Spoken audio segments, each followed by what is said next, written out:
Salut à tous, on se retrouve une vidéo concernant l'altercation qu'il y a eu entre Atletico Madrid et Manchester City. C'est un style de vidéo que je ne fais vraiment pas d'habitude, mais là pour moi ça me paraît quand même assez important d'en parler et de faire passer un message parce que c'est pas normal ce qui s'est passé et j'ai l'impression que pour l'instant il y a très peu de gens qui en parlent. J'espère que dès demain beaucoup de gens vont en parler et vont clairement dire que c'est pas normal parce que jusqu'à présent, limite, rien de choquant. Il y a eu une petite bagarre pendant le match. Après, il y a eu des coups qui sont échangés. Mais voilà quoi, c'est normal, ça arrive très souvent. Enfin, je comprends pas trop. En tout cas, d'abord, je vais en parler, donner un petit peu les informations et puis je donnerai mon avis. Alors, par rapport à ce qui s'est passé, on a eu déjà, par rapport au match aller, quelques tensions entre les deux équipes. Ce qu'il faut savoir, c'est que Savic, notamment, avait beaucoup provoqué Grealish. Il s'amusait, par exemple, à tirer ses cheveux pour l'énerver. Et puis, on avait quelques petites phases où durant la fin de match, quand c'était fini. Donc, ils étaient un petit peu tendus les deux. Et puis, il y avait Fernandinho qui séparait. Donc, déjà, ça a eu lieu. Maintenant, par rapport à ce match-là, le match retour, du coup, il y a eu beaucoup de tension pendant le match. Et au niveau des duels, l'Atlético Madrid se donnait à 2000%. Mais c'était exagéré, bien évidemment. Parce que des fois, par exemple, le jeu n'était plus en cours. Tout simplement, par exemple, la balle sortait. Et puis, tu avais Savic qui allait faire un tacle. Ou même Felipe qui allait faire un tacle sur Foden notamment. Des trucs comme ça qui ne servaient absolument à rien. Moi, je veux bien que, par exemple, tu mettes l'intensité, que tu veux montrer à l'adversaire que tu es présent, mais quand, par exemple, Savic vient pousser Foden alors que la balle est sortie, bah, ça prouve clairement qu'ils veulent rentrer en conflit. Et là-dessus, c'est plus du foot, en fait. Et je ne comprends pas comment ça se fait que Simeone, par exemple, n'intervient pas à ce moment-là. Ne dit pas aux joueurs de se calmer, parce que ça sert à rien, à part prendre des cartons jaunes et puis surtout rentrer dans des conflits inutiles, ça ne sert absolument à rien. Mais après ça a continué, il y avait pas mal de tension pendant le match, mais en fin de match, ça a vraiment pété avec une phase où tout simplement Felipe vient faire un tacle sur Foden, encore une fois, c'était souvent Foden qui était ciblé quand même. Il va faire un tacle sur lui. Et après, ben, il y a Foden qui reste par terre et Savic qui vient, il veut le relever, mais au lieu de le relever normalement, il le traîne par terre. Et puis du coup, Zichenko qui est juste à côté, eh ben, il intervient. Et puis là, tout le monde intervient.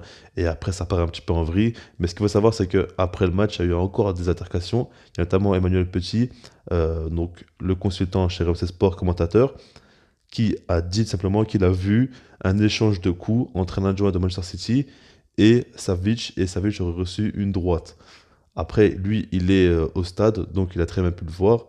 Et ce qu'il faut savoir, c'est qu'on a vu des images, on n'a pas vu d'images par rapport au coup, mais on avait des images par rapport notamment à Verchalco, qui était en train de se disputer avec Walker, et puis à un moment donné, il a craché dessus, et pour vous dire, il y a la police qui est intervenue, bah, c'est complètement parti en vrille en fait. Et au bout d'un moment, on n'est plus dans le football, et le truc, c'est que ça détruit l'image de ce sport, et ça va beaucoup, beaucoup trop loin, mais je ne comprends pas comment ça se fait qu'à ce moment-là, il n'y a personne qui arrive à intervenir.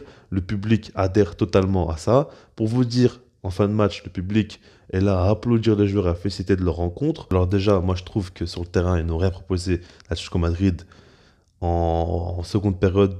Durant le match retour, ils ont un peu proposé quelque chose, mais c'était quand même très, très, très faible. Ils ont beaucoup, beaucoup défendu et attendu que City vienne vers eux pour tenter de les prendre en contre. Mais même comme ça, même leur contre n'était pas dangereux la plupart du temps. C'est très rare qu'ils aient eu des situations intéressantes. Il y en a eu une en fin de match où ils auraient pu marquer, mais à part ça, il y a eu très très peu de choses. Mais en dehors de ça aussi, il y a eu ces conflits, ces bagarres, et c'est surtout les joueurs d'Atlético Madrid qui ont cherché ceux de City. C'est eux à chaque fois, dès le début de match, comme je l'ai dit, avec Savic qui venait.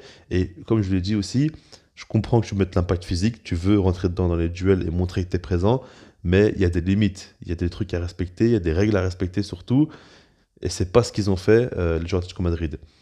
Donc moi je trouve ça assez scandaleux, clairement. Et par exemple, les supporters d'Atlético Madrid, qui eux sont contents de ça, et ils ont été assez fiers de leur équipe, de l'image qu'ils ont montrée, pour moi c'est ridicule.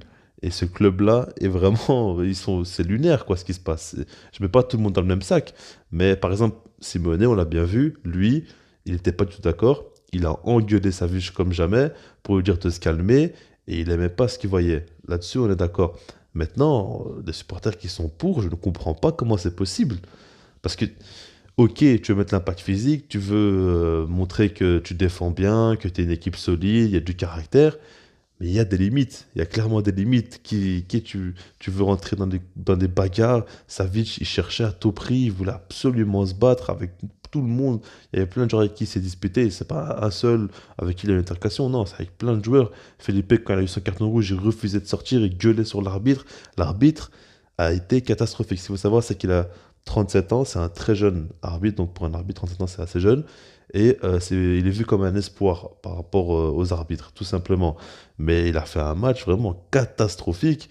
Il a laissé trop les joueurs de Madrid jouer. Et vu qu'ils réagissaient pas assez, ben, ils ont continué dans leur jeu. Et pour moi, c'est un des fautifs dans ce match-là. Moi, en tout cas, ce que j'espère maintenant, c'est qu'il y a quand même de grosses sanctions pour les joueurs d'Atlético Madrid. Et j'ai pas forcément envie de revoir ça. Même ceux de City, ils sont un peu rentrés dans ce jeu-là. Pour moi, c'est surtout l'Atlético Madrid, mais eux aussi sont un petit peu en train dans ce jeu-là. Ça, il faut le dire. Mais en tout cas, voilà, tout ça pour vous dire que moi, je trouve ça assez scandaleux et assez fou. C'est complètement lunaire ce qu'on a vu. On n'a pas vu un match de foot, hein, on a vu vraiment que des conflits, que des duels. Et j'ai déjà vu des matchs comme ça hachés, mais au moins, ça se faisait avec une idée derrière la tête. Par exemple, l'Atlético Madrid faisait ça alors qu'ils avaient un but à remonter. Je ne sais pas si vous vous rendez compte. J'ai l'impression que le score, ils s'en foutaient complètement. On n'a pas vu du football. On a vu clairement que des conflits, que des duels, et puis des bagarres en fin de match. Et puis la police qui intervient aussi. Enfin voilà quoi, c'est assez fou. Je sais pas ce que vous pensez dans les commentaires. Et puis sinon, moi je vous dis peace.